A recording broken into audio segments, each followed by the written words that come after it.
Menaikkan imunitas jadi sambil berjemur. Tapi kalau terlalu lama berjemur nanti hitam. Semaput. Hitam manis. Terima kasih semuanya saja. Mempersingkat waktu,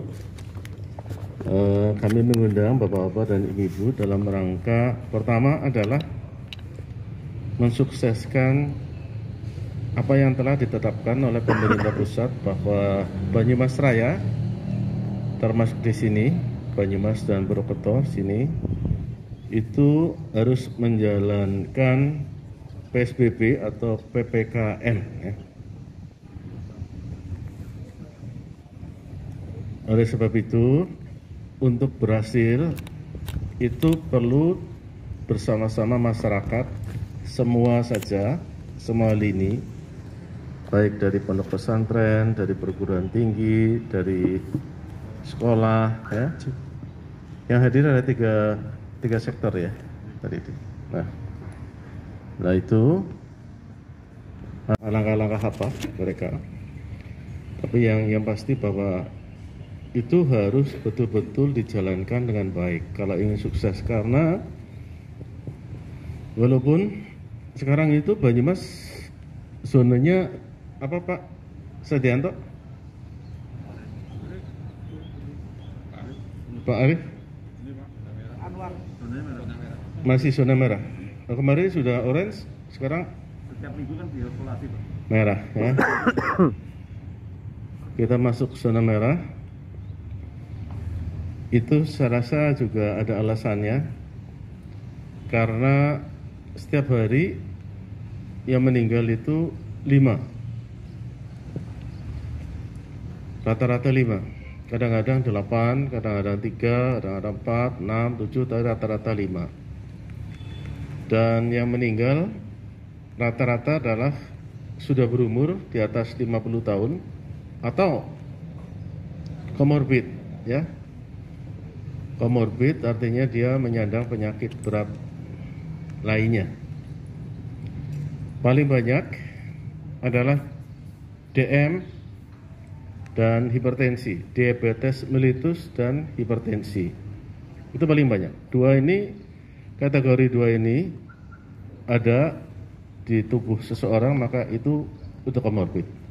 Apalagi kalau ditambah dengan misalnya sakit jantung, gagal ginjal ya, kemudian liver, kemudian asma. Asma itu pemberat utama. Kalau sudah punya asma itu satu aja asma itu sudah komorbid. Hipertensi yang tidak terkontrol juga itu komorbid ya. Diabetes mellitus juga komorbid kalau berat. Oleh sebab itu, Bapak-bapak dan kita semuanya harus bisa menjaga diri sendiri dan juga lingkungan keluarganya serta masyarakat sekitarnya dan lingkungan masing-masing seperti pesantren, perguruan tinggi ya, SLTA, SMP, SLTP dan SD. Kalau kita kompak, insya Allah kita dapat melalui ini sampai dengan kita semuanya divaksinasi ya. Dalam program imunisasi kita harus divaksinasi. Orang kadang-kadang masih banyak bertanya apa bedanya imunisasi sama vaksinasi. Nanti tolong dari Dinas Kesehatan bisa menjelaskan. Sepintas kalau imunisasi adalah program melaksanakan vaksinasi ya, memberikan vaksin ke dalam tubuh manusia. Jadi program membuat imun seseorang itu disebut imunisasi, menjadikan orang itu imun. Nah, itu imunisasi. Nah, salah satu cara melakukan imunisasi adalah dengan memberikan vaksin. Nah, proses memberikan vaksin adalah vaksinasi. Vaksinasi ada dua macam, ada aktif dan pasif. Nanti saya rasa bagian kesehatan yang menjelaskan. Nah, masing-masing saya minta bisa menjaga diri. Yang kedua, mensukseskan program vaksinasi. Banyak isu-isu di masyarakat yang beredar sehingga masyarakat takut untuk ikut program, ikut proses vaksinasi. Nah, kami mohon juga bantuan dari Bapak Ibu semuanya untuk bisa mensosialisasikan. Dijamin vaksin yang pemerintah nanti berikan kepada masyarakat adalah aman. Ya. Aman itu apa? Ya. Nanti dijelaskan. Halal. Kalau halal saya rasa dari Kementerian Agama itu paham, kemudian juga suci, ya. Itu juga nanti orang yang bidangnya yang bisa menyampaikan, ya. Dari kami adalah melaksanakan aman. Aman itu dari orang-orang yang telah melaksanakan vaksinasi seperti Gubernur Jawa Barat itu menyatakan bahwa apa yang dialami adalah cuma ngantuk, ya, sama pegel di tempat disuntiknya itu pegel. Itu sih biasa, semua orang kalau disuntik ya pegel, ya. Suntik apa saja juga pegel, ya. Sama ngantuk, sana ditambahi lagi, ya. Tidak ada demam, ya, tidak nambah panjang otong gitulah, tidak menjadikan berganti warna kulit seperti Hulk, terus apalah itu sih guyon, ya. Lah saya sadur apa yang disampaikan oleh Pak Ridwan Kamil di IG saya. Wah, saya dimarah-marahin itu. Apa sih otong? Dijelaskan, jelas. Ya, saya bilang, tanya sendiri ke Pak Ridwan Kamil gitu. Padahal itu maksudnya guyon gitu. Jadi saya minta Bapak-bapak juga ikut mensukseskan program vaksinasi karena aman, halal, dan suci. Itu dijamin. Dan Pak Presiden hari ini yang pertama kali dimasukkan vaksin atau divaksinasi. Pak Gubernur juga, ya, menyusul. Kemudian saya juga sebetulnya minta kalau bisa hari ini, ternyata itu vaksinnya belum ada di Purwokerto. Belum sampai di sini, kira-kira baru tanggal 22, ya. Walaupun sebetulnya kalau dari kriteria vaksin Sinovac itu maksimal yang sudah berumur 59 tahun ke bawah sampai 18. Padahal saya sudah 62. Tapi karena ingin memberi contoh kepada masyarakat bahwa walaupun 62 saya berani saja, ya. Maka insya Allah saya juga akan minta untuk divaksinasi pertama, tapi sebelum divaksin itu harus ada screening, pengecekan seluruh tubuh, karena saya adalah sudah lansia, walaupun masih kelihatan seperti Pak Didi gitu, ya. Gitu, ya. Pak Didi itu masih 46 tahun, Pak. Ya. Dengkul ke bawah, Pak, bukan dengkul ke atas, ya. Itu program imunisasi. Nanti juga Bapak Ibu tolong dari Dinas Kesehatan nanti bisa menjelaskan, ya. Ya, seperti itu, ya. Kemudian yang ketiga adalah dalam rangka memperkecil atau menghilangkan, menurunkan kematian. Karena kita sudah tahu sebetulnya yang menjadi sasaran meninggal adalah orang yang komorbid, maka kemudian kami membuat namanya jaga komorbid, ya. sudah ada 50 desa, di mana satu desa ada 5 orang yang muter-muter untuk bisa menjaga komorbid supaya komorbid itu tidak tersentuh oleh virus. Namun demikian, saya juga minta kepada instansi-instansi nanti bisa bikin MOU dengan kami, pemerintah daerah. Nanti seperti Pak Danrem, Pak Kapolresta, ya, yang mewakili Pak Kapolresta, itu langsung pakai surat dengan saya saja supaya jelas, ya, Pak Didi. Bikin kayak MOU, ikut menjadi pengampu satu desa. Nanti kalau memang itu sukses, kita akan berikan sertifikat, akan mungkin berikan penghargaan dan sebagainya. Setelah ada MOU, maka ternyata kemudian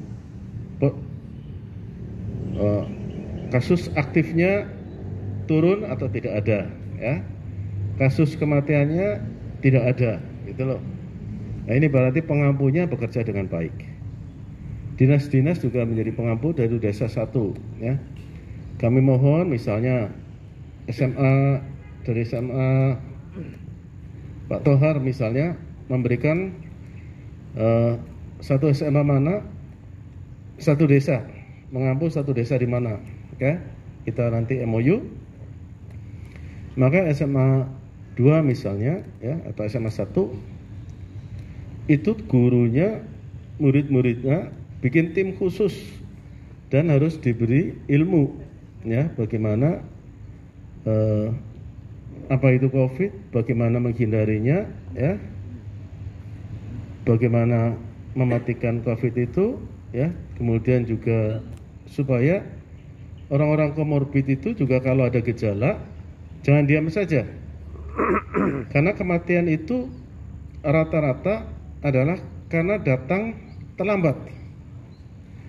Semua datang terlambat mendekati 90%, ya, betul-betul parah baru datang, sehingga banyak juga yang belum kepegang oleh dokter baru dalam perjalanan atau nunggu di ICU kemudian meninggal dunia. Oleh sebab itu, yang pertama selain menghindari virus itu sendiri, komorbidnya, dengan memakai masker dan protokol kesehatan 3M, tetapi juga kalau ada gejala-gejala misalnya demam, tenggorokan sakit, hilang nafsu makan, kehilangan indera penciuman. Sekarang kehilangan indera penciuman itu sudah tidak ada, sudah tidak kelihatan. Awal-awal itu indera penciuman hilang itu hampir kena. Sekarang banyak yang tidak ada kehilangan indera penciuman tetapi kemudian ternyata positif. Nah, bagi yang ada gejala, maka segera laporan kami, maka akan kami langsung lakukan swab tes rapid antigen. Kita sudah punya banyak rapid test antigen, jadi langsung tes antigen di tempat, kemudian begitu positif di PCR, ya, masukkan laboratorium, tapi orang tersebut ini langsung kita rawat dengan baik. Walaupun belum positif, kalau dia positifnya adalah antigen, maka kemudian langsung kita rawat sehingga nanti tidak terlambat. Kalau orang tua komorbid terlambat, sudah langsung habis secara kedokteran, keilmuan, sains, itu udah nyaris billahi ta'ala, ya. Oleh sebab itu, orang-orang yang punya gejala tidak boleh terlambat. Ini kuncinya. Saya menyaksikan sendiri dan anak saya umur 20 tahun, ya. Nah, itu bergejala, ya. Dia bergejala sore hari, ya. Ngeluh kepada saya, Pak, leher saya sakit, gitu kan. Nah, leher saya sakit, kemudian terus apa? Menggigil badannya, ya.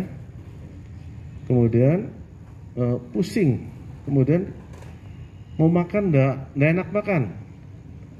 Terus saya tanya, dari mana saja kamu? Oh dari sini, dari sana, dari sini. Pernah lepas masker enggak? Ya pada waktu makan. Makannya dengan siapa? Ada banyak orang di satu restoran. Restorannya tertutup atau terbuka? Tertutup. Oh udah, saya bilang pasti COVID itu. Sehingga langsung minta saya, ini langsung saya kerem di kamar ya, karena sudah malam. Saya minta kemudian di rapid test antigen. Karena saya juga bergaul dengan anak saya dekat, istri saya juga dekat, ya. Tiga-tiganya di rapid test antigen. Ternyata kemudian saya negatif, istri saya negatif, anak saya positif. Itu berat lah Pak. Umur 20 tahun aja itu merasakan sakit. Nah, perlu diketahui kesaksian saya juga, saya ngelihat sendiri. Setelah ya demam itu langsung pagi pun dia masih sakit gigi Pak.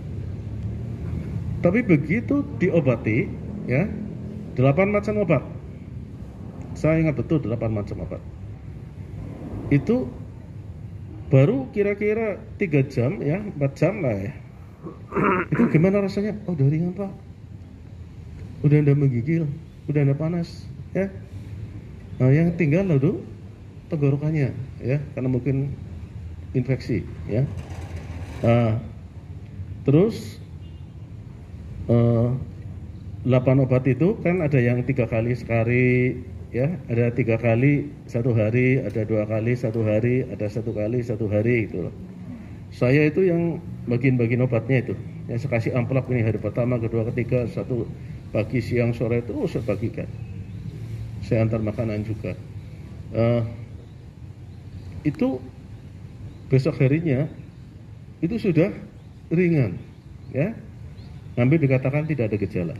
Jadi kesimpulan saya adalah semakin cepat obat ini mujarab, walaupun tidak mematikan virus itu sendiri, tapi paling dia meringankan gejala-gejala yang ada, sehingga kemudian nafsu makan tumbuh ada. Karena nafsu makan ada banyak, sehingga banyak makan, maka imunitas akan tinggi. Karena imunitas tinggi kemudian dapat melawan virus. Ini jadi benar bahwa cara melawan virus adalah banyak makan yang vitaminnya diperlukan seperti C, E, ya, protein cukup dan bergizi. Ini salah satu imunitas. Jadi saya menjadi kesaksian sendiri karena anak saya itu sekarang juga masih di isolasi mandiri di kamar yang khusus. Tidak ada yang berani masuk ya. Ya saya juga tidak terlalu berani, saya selorokin dari pintu aja gini ya. Ya. Jadi itu gejala, kalau ada gejala langsung aja ya, obat-obat telah kita siapkan. Ini dari Dinas Kesehatan. Obat kan semuanya dengan jumlah yang cukup lengkap ya dan lengkap. Jadi 8 macam obatnya itu. Mungkin bagi yang bergejala lebih berat lagi mungkin bisa lebih dari 8. 1 kali makan itu 4 atau 3 gitu. Itu yang terjadi ya. Jadi itu kalau saya memberikan itu, mohon nanti bisa dipraktekkan di lapangan ya, supaya tidak terlalu banyak korban ya. Kita bisa menghemat 1 orang, 2 orang itu ibadah ya, jangan dibiarkan saja. Saya rasa itu dari saya ya.